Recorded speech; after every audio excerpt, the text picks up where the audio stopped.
Bonjour, nous démarrons aujourd'hui une série de veilles économiques de l'économie marocaine et de la région qu'on va espérer être hebdomadaires. D'abord, c'est qui nous? Donc, nous sommes la chaire d'économie industrielle de l'émergence en Afrique. Nous faisons partie d'Africa Business School, qui est aussi partie de l'université UM6P. Et donc, nous allons faire cette série récurrente de veille en économique où on va partager les dernières nouvelles en économie. Cet premier épisode va être particulier à plus d'un titre. Bon, d'abord, c'est un épisode pilote, donc on va l'améliorer en fonction des remarques des personnes qui vont la visionner et partager leurs remarques d'amélioration. Deuxièmement, ça ne sera pas axé sur les dernières actualités comme ça va être en chemin de croisière, mais on va essayer de catégoriser l'économie marocaine pour bien planter le décor. Donc, pour bien caractériser le modèle de développement du Maroc, on va raisonner en développement global, c'est-à-dire qui n'inclut pas seulement la sphère économique et financière, mais qui inclut également les problématiques environnementales et les problématiques sociales. Donc, on va commencer d'abord par la sphère sociale. On va essayer de la voir à travers un certain nombre d'indicateurs, donc à travers tout ce qui est démographie, l'éducation et la santé. L'éducation et la santé, c'est un petit peu les deux piliers qui font partie de l'indice de développement humain, qui a été créé par M. Amartya Sen et qui tend à généraliser les indicateurs économiques en y intégrant aussi les indicateurs sociaux. Donc, commençons par la démographie. Donc, une courbe assez rapide. Donc, nous sommes aujourd'hui 37 millions de personnes. Comme on regarde, la courbe, elle commence déjà à être concave. Donc, on commence à ralentir notre développement démographique. Et à peu près les projections à 2050, ils donnent autour de 44 millions de personnes. Cette démographie, on peut la détailler en fonction de plusieurs critères.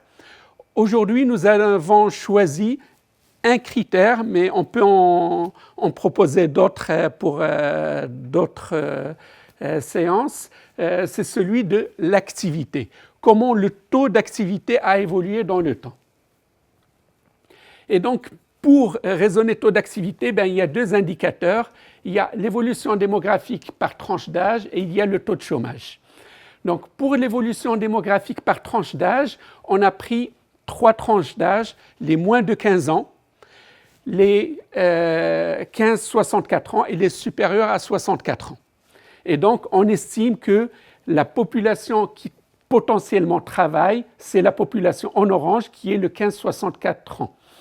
Et donc, on remarque qu'il y a une tendance importante sur les dernières années et qui va s'accentuer dans le futur.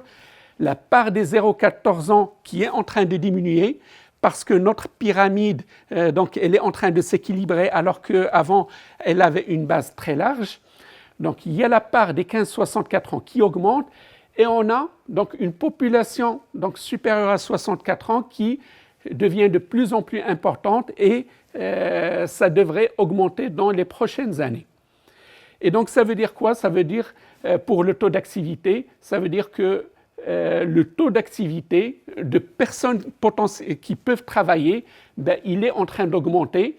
Ça va continuer durant un certain nombre d'années jusqu'à ce que la tranche des supérieurs à 64 ans deviendra importante et là, ça va décliner. Mais dans la phase actuelle, les personnes en âge de travailler, leur pourcentage il est en train d'augmenter. Si on prend en parallèle le taux de chômage, ça c'est des chiffres de la Banque mondiale, ils ne tiennent pas compte de la hausse récente, mais globalement, disons que c'est un taux qui reste entre 10 et 14% et donc qui n'influe pas. Donc quand on combine ces deux indicateurs, On tombe sur un indicateur qu'on appelle l'overhead, qui est le nombre d'heures non travaillées sur le nombre d'heures travaillées, et on remarque qu'il est en train de baisser dans le temps à cause de l'augmentation du pourcentage de la population en activité. Donc ça a deux aspects bénéfiques. D'abord pour les ménages. Donc pour les ménages, on a un pourcentage d'heures travaillées qui est plus important. Donc ça veut dire en moyenne moins de personnes à charge. Et aussi macroéconomiquement, ça veut dire que le nombre d'heures de consommation qui tournent autour du travail, son pourcentage il devient de plus important. Donc c'est un aspect de productivité qui s'améliore dans le temps. Voilà, donc ça pour l'aspect démographique. Donc pour l'aspect éducation, rien à signaler, j'ai pris deux indicateurs, la scolarité moyenne par année et l'espérance de scolarité. Donc la source des données, c'est la page de Sustainable Development Index. Donc on remarque que c'est en train d'augmenter dans le temps. Est-ce que suffisamment rapidement ou pas? On peut en débattre, mais ce qu'on va noter dans pas mal d'indicateurs de l'économie marocaine, c'est qu'on peut critiquer leur vitesse d'évolution, mais ils ont quand même une régularité d'évolution. Autre point, on peut se poser la question, c'est quoi la différence entre la scolarité moyenne et l'espérance de scolarité? Donc la scolarité moyenne, c'est en cet instant-là, quelle est la scolarité moyenne des personnes. Maintenant, l'espérance de scolarité, ça tient compte que la génération montante a une espérance de scolarité qui est plus grande que la génération précédente. Mais l'un comme l'autre, on a un nombre d'années de scolarité qui est en augmentation. Donc, rien à signaler pour le moment.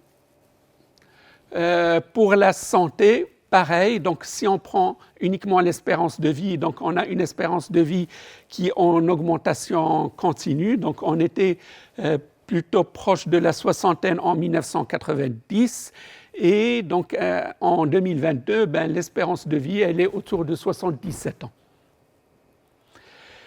La question de santé, on va la détailler à travers un certain nombre d'autres indicateurs qui peuvent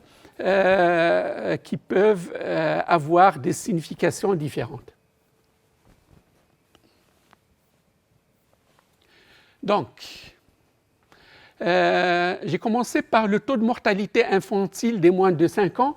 Donc, certains d'entre vous, s'ils suivent un petit peu les travaux d'Emmanuel Todd, ils savent que le taux de mortalité infantile est un indicateur qui est très important et qui signifie un état de santé d'une société donnée. Et pas seulement l'indicateur dans sa valeur brute, mais également sa tendance. Et là, donc l'indicateur, la source, c'est la Banque mondiale. Et pour un certain nombre d'indicateurs, j'ai pris le comparatif entre le Maroc, ces deux pays voisins, donc que sont l'Algérie et la Mauritanie, et j'ai pris la France comme référence d'un pays développé. Et donc là, on remarque beaucoup de choses. Donc au lendemain de l'indépendance, donc là on est en 1960, donc pour le Maroc c'est 5 ans après, pour l'Algérie donc c'est juste en ce moment-là. La mortalité infantile des moins de 5 ans était très élevée. Pour 1000 enfants qui naissaient en 1960 ou bien dans les années 60, il y en avait 250 qui mouraient avant 5 ans. Donc ça, c'est une valeur élevée.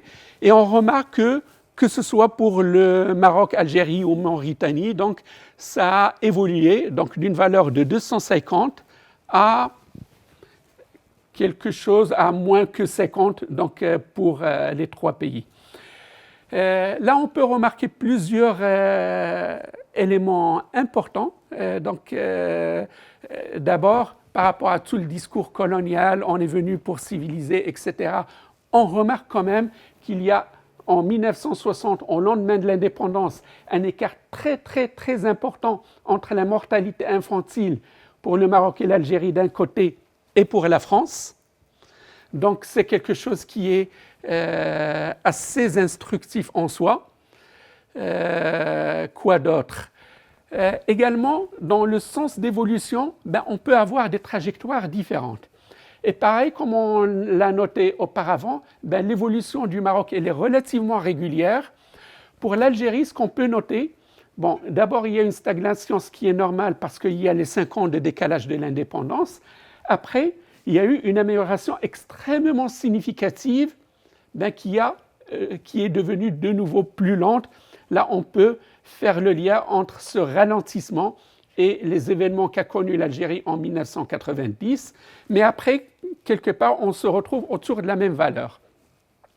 Moi, ce que je préfère retenir de ça comme un message positif, c'est que les pays en voie de développement peuvent avoir des trajectoires de développement qui sont différentes.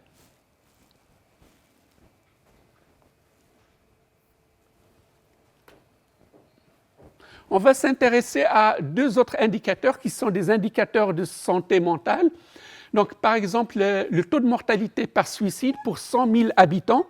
Donc là, on remarque que pour le Maroc, la valeur est très inférieure à celle des pays développés. Donc, on peut estimer que pour les pays développés, il y a un phénomène qui pousse au suicide. Je ne suis pas un expert dans la question, mais clairement, il y a un lien entre développement et suicide.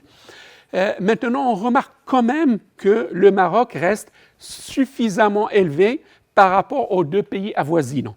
Donc, même si on est dans une tendance baissière, il y a lieu d'étudier cette question. Donc, c'est un appel un peu aux sociologues qui certainement doivent travailler sur cette question-là. C'est une bonne chose qu'on soit inférieur sur cet indicateur que les pays développés, mais on reste quand même significativement supérieur aux 2 pays voisins et c'est un indicateur qui est à observer.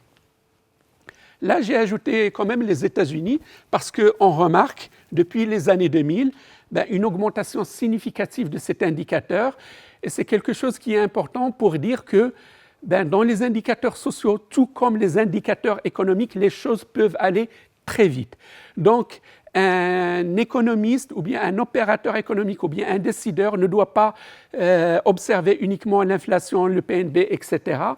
Il doit également observer certains de ces indicateurs sociaux comme le taux de mortalité par suicide parce que certains phénomènes sociaux peuvent aller de manière très rapide et porter une signification assez dangereuse.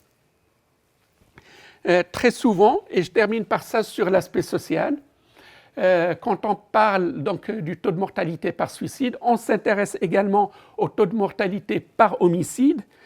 Là, pareil, je n'ai pas mis la France, la Mauritanie, l'Algérie parce qu'ils sont dans des valeurs extrêmement analogues pour le Maroc. Donc, on a un niveau très bas comparé à un certain nombre de pays développés. Et également là, j'ai mis 2 pays donc avec une tendance assez remarquée à la hausse, donc pour les États-Unis, mais surtout pour le Mexique. Donc pareil, le même message, les indicateurs sociaux peuvent évoluer au meilleur ou pour le pire très rapidement. Donc c'est des indicateurs qu'il faut observer de manière très très proche. Bien sûr, que ce soit pour les États-Unis ou pour le Mexique, généralement cela est attribué donc au commerce de naphtaline et au nouveau cartel de drogue. Je ne sais pas si c'est vrai ou pas, mais toujours le message principal est que les indicateurs sociaux peuvent être bons à un instant donné, mais ça peut décrocher très rapidement. Et donc, c'est des indicateurs qu'il faut toujours observer en parallèle avec les indicateurs économiques. Et on peut même les considérer comme des indicateurs avancés de la de la santé économique. Un indicateur social peut décrocher aujourd'hui, mais ses implications économiques peuvent n'avoir lieu que 5 ans ou 10 ans après. Voilà pour les indicateurs sociaux. Donc, ce qu'on retient, c'est que c'est des indicateurs qui globalement évoluent dans le bon sens. On retient le taux de mortalité infantile qui a connu quand même une baisse extrêmement significative de l'indépendance à aujourd'hui. Donc, c'est un effort qui a été fait par les 2 générations qui ont précédé, mais qui doit encore se poursuivre parce qu'il nous reste quand même une petite différence par rapport aux pays développés. Voilà, on rappelle tout à l'heure que le développement global, c'est 3 points, c'est la société, les indicateurs sociaux, l'environnement et les indicateurs purement macroéconomiques. Et donc là, on va passer aux indicateurs environnementaux. Là, j'en ai pris 2. Donc le taux d'émission de CO2 par capita, l'empreinte matière en tonnes. Donc la source, c'est Sustainable Development Index. Pour le taux d'émission CO2, il faut faire très attention aux statistiques parce qu'il y en a qui publient le taux d'émission de CO2 et il y en a qui publient le taux d'émission équivalent CO2. Donc là, CO2, c'est uniquement le CO2. Équivalent CO2, ça inclut un certain nombre d'autres gaz à effet de serre avec un taux de conversion relativement à leur potentiel calorifique de réchauffement climatique. Là, c'est uniquement le CO2. Là, on est donc autour de 1,6 tonnes par habitant par habitant. Et le taux de développement durable, il est autour de 1,8. Pareil pour l'empreinte matière en tonnes. Donc, c'est quoi l'empreinte matière? C'est tout ce qu'on extrait de la terre, que ce soit des céréales, des minéraux, de la pêche, etc., donc des poissons, etc. Et donc, combien de tonnes consomme l'habitant? Là, pareil, donc il y a un article qui définit un petit peu le taux de développement durable à 7 tonnes. On peut en débattre, surtout pour des ressources non renouvelables. Qu'est-ce que ça veut dire? Ça, c'est un point qu'on peut détailler dans une autre séance, mais retenons que le taux pris par l'équipe qui a travaillé sur l'indice de développement durable, c'est 7 tonnes. Donc, que ce soit pour les émissions CO2 ou pour l'empreinte matière, on est légèrement en deçà de l'indice de développement durable, de la limite donc, de développement durable, ce qui est une bonne chose, mais également on n'est pas trop en deçà. Donc ça veut dire quoi? Ça veut dire que si on veut avoir encore de la croissance, et bien sûr c'est le cas, on doit avoir donc, des ressources, donc une énergie plus propre, parce qu'on doit produire de l'énergie plus pour avoir de la croissance, donc on doit continuer dans la conversion de notre énergie.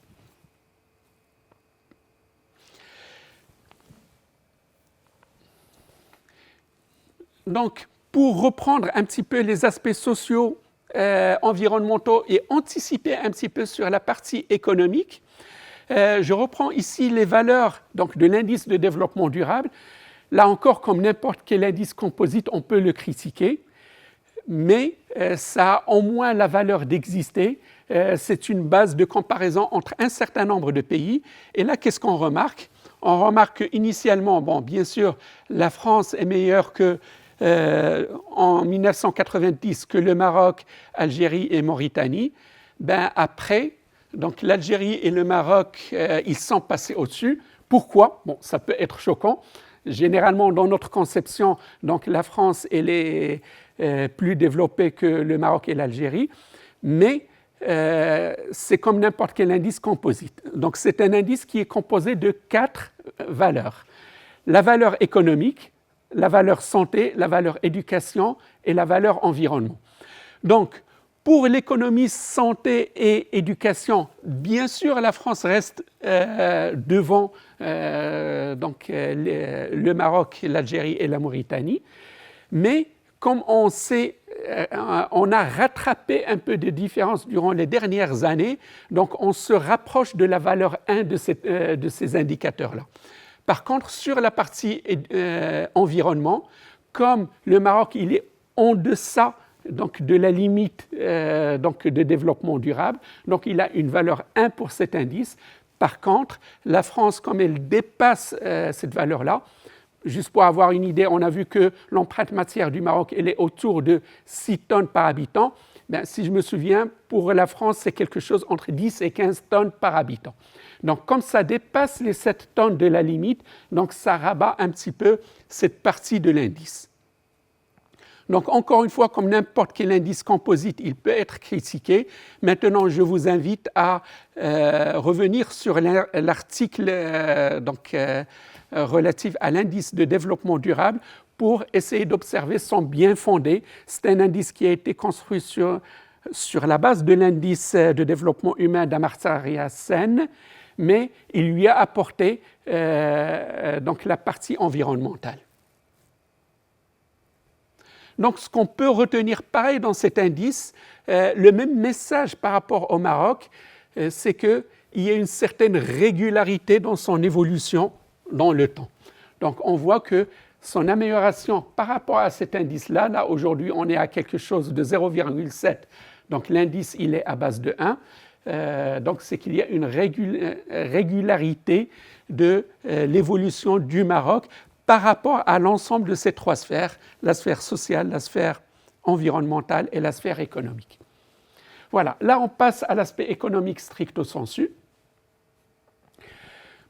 On peut voir plein d'indicateurs, on ne peut pas les voir tous dans ce podcast et dans les prochains épisodes, certainement en fonction de l'actualité de l'heure, on aura à voir des indicateurs qui seront différents. Là aujourd'hui, on va juste se focaliser sur la production, sur la stabilité monétaire et sur le flux externe.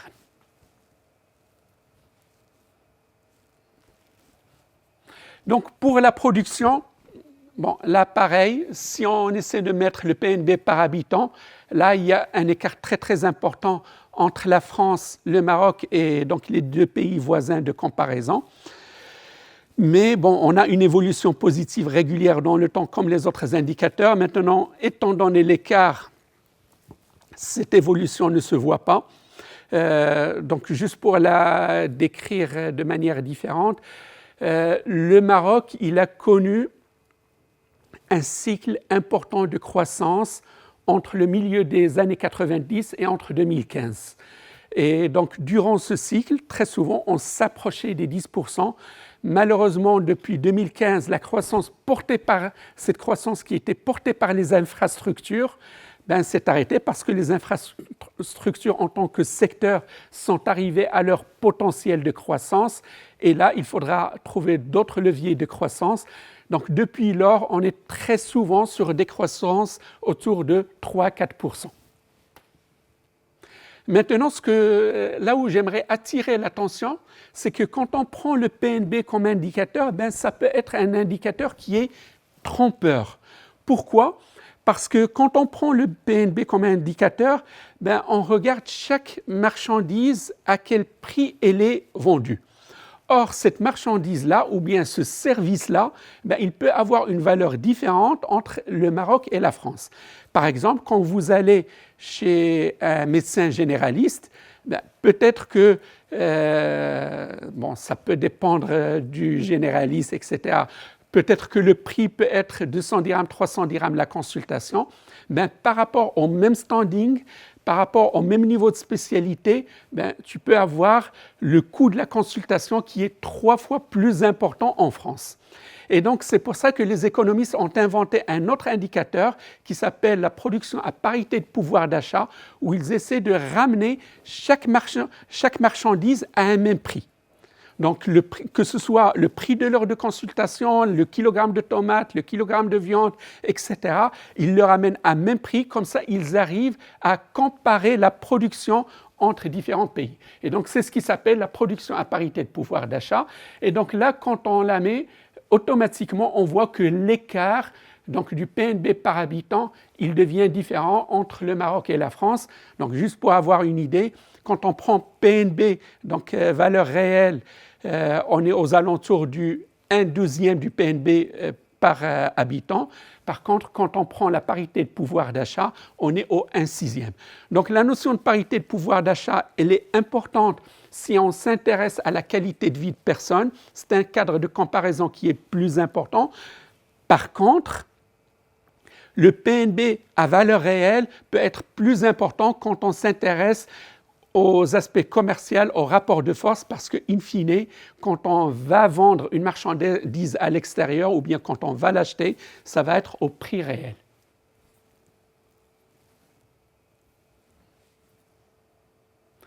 Donc, on a vu que, voilà, on a une tendance de croissance par rapport à la production.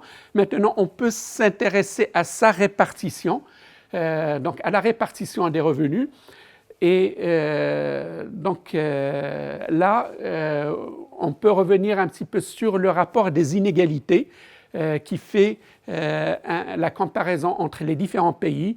Et ce qu'on remarque, donc que ce soit à travers cet indicateur-là ou bien à travers l'indicateur Gini, c'est que le niveau des inégalités reste rationnellement élevé au Maroc.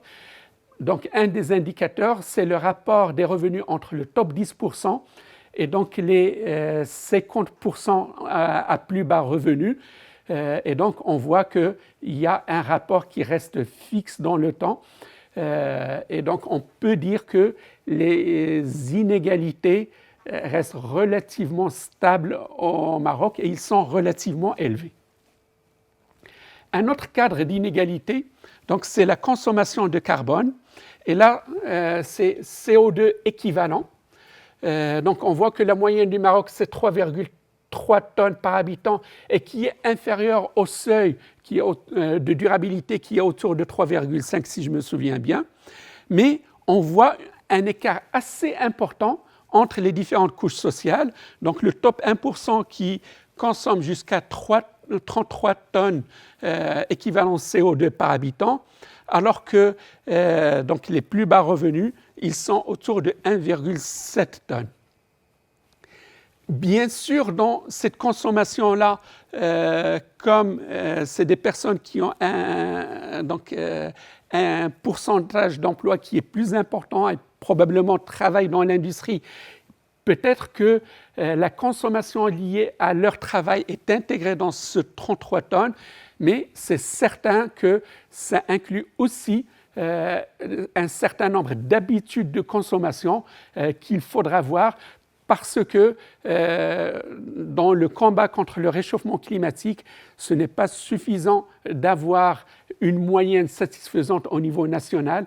Il faut quand même essayer de voir quels sont les gains de productivité qu'on peut avoir. Et là, on voit qu'il y a un gain de productivité qui est assez important. C'est évident qu'au niveau de cette couche sociale, à même niveau de vie, un certain nombre d'habitudes de consommation peuvent changer pour améliorer nos émissions de CO2. Et aussi pour avoir une marge de manœuvre de plus grande productivité tout en restant en deçà des limites de développement durable.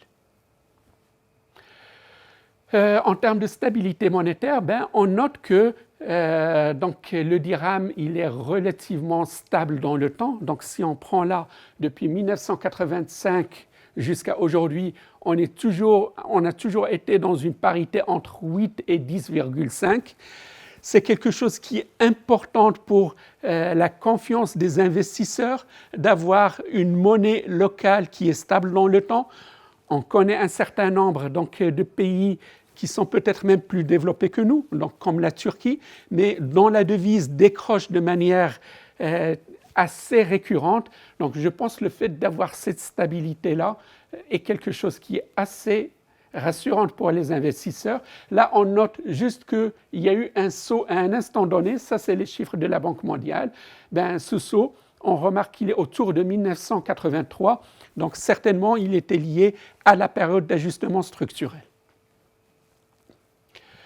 Pour les flux externes, on remarque qu'on a une balance commerciale structurellement déficitaire.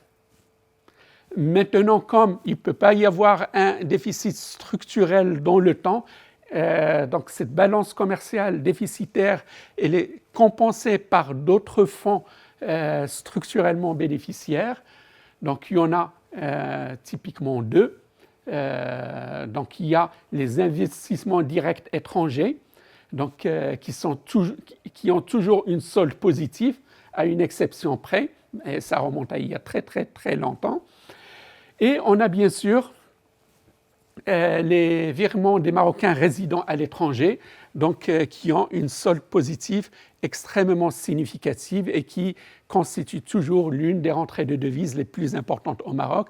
Bon, on peut bien sûr ajouter le tourisme, certainement dans des podcasts ultérieurs, on aura l'occasion de voir le secteur du tourisme plus dans le détail. Donc, si un économiste débarque au Maroc et essaie de découvrir son économie, quel profil général on peut lui donner?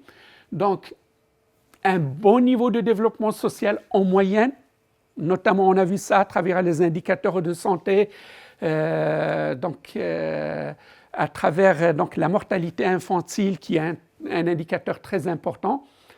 Mais il y a lieu de noter qu'un niveau élevé des inégalités persiste. En termes environnementaux, on a une empreinte écologique conforme à des seuils de développement durable. Là encore, ces seuils, je vous renvoie sur le papier de l'indice de développement durable. En termes purement économiques, on a un profil de développement continu, régulier, mais dont on peut critiquer la lenteur. Bon, après, c'est des questions de vision.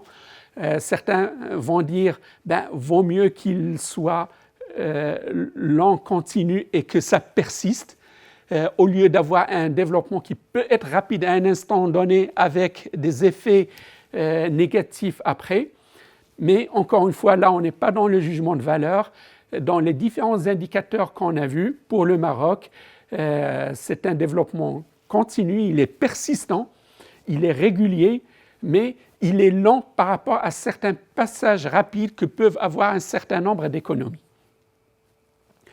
Donc, une politique monétaire qui est stable, qui est rassurante. Ça, c'est un indicateur qu'on n'a pas vu parce qu'il n'est pas édité de manière continue, mais on a une productivité du capital qui est faible. On a un indice ICOR qui est autour de 10. Donc, l'indice ICOR, c'est tout ce qui est investissement au niveau, le capital fixe au niveau de l'État. Au bout de combien d'années on arrive à générer des revenus équivalents. Donc, on a un indice ICOR qui est autour de 10, c'est une valeur relativement élevée. Pourquoi? Justement parce que notre croissance durant une vingtaine d'années a été portée par les infrastructures. Les infrastructures, c'est un investissement qui est sûr, qui profite à tout le monde, mais d'un autre côté, il a une productivité économique qui est faible. Et finalement, on a une balance commerciale, une petite erreur là, je m'en excuse, structurellement négatif, mais on a une entrée de capitaux exogènes qui est positive et qui arrive à combler cette balance commerciale négative. Donc, je vous remercie. Donc, pour les premières personnes qui vont visionner ce podcast et même pour ceux qui vont le visionner après, je compte sur vous pour partager votre remarque. Donc, pour que ce podcast régulier soit amélioré dans le temps, j'espère également que pour les prochains épisodes, ils peuvent être réalisés également par mes collègues au sein du laboratoire, donc EIEA, je rappelle son nom. Comme ça, on pourrait avoir des perspectives différentes du développement du Maroc et de la région. Et je vous remercie.